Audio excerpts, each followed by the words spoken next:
కళ్ళు కానొస్తలేవు అంటే వాళ్ళ వికలాంగులు కలుపుతారు. ఆ వికలాంగులు కలిపినాక నీకు పైసలు తెచ్చిస్తే అన్నాడు. అది ఎన్ని సంవత్సరాలు ఇప్పుడు నీకు? ఎన్ని సంవత్సరాలే? 104. ఎవరు చెప్పారు నీకు 104 అని? అరే 80 సంవత్సరాలేనట నీకు. ఎవరన్నా అన్నది మాయ కొడుకు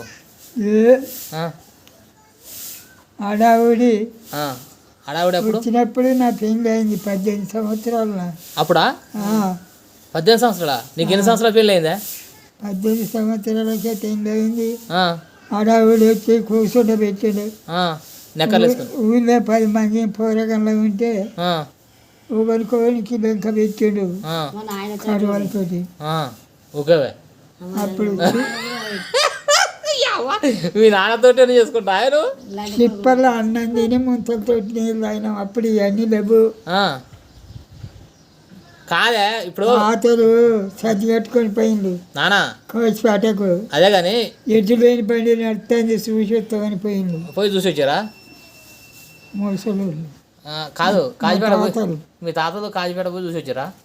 సర్ది కట్టుకొని పోయిండు. నువ్వు పోలే? ఎడ్డు లేని బండి నడుతుంది చూసి వస్తామని పోయిండు కాసిపేటకు. పోతుంటే నేను ఎమ్మడి పడితే మళ్ళా నన్ను తీసుకొచ్చి పంచలు చేతికి ఇచ్చి ఇడిచిపెట్టకని చెప్పిపోయింది. కాదు నానా నానా తాత ఏ జరగదు ఇది వచ్చే పుల్లయా వయసు నీది ఒకటేనాడగా? వయసు ఒత్తే పుల్లయ్యకి ఎన్ని సంవత్సరాలు? నీకు అన్ని సంవత్సరాలు ఉన్నాయా? ఆయనకి ఎన్నట? నీ అన్నేనాట? నాకు 104 అయినాయి. ఆయనకు అప్పుడు మా ఆయన కూడా కచ్చేలో కూర్చోబెట్టాడు. అగో అప్పుడు ఎంత ఉంటుండే మీ అయ్యా?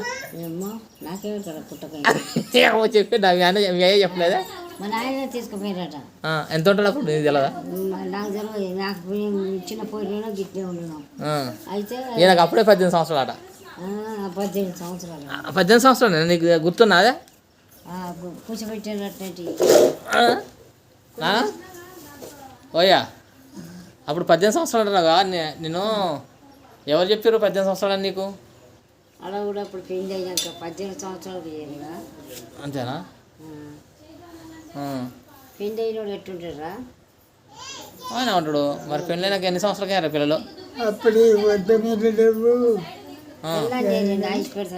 ఎందుకు?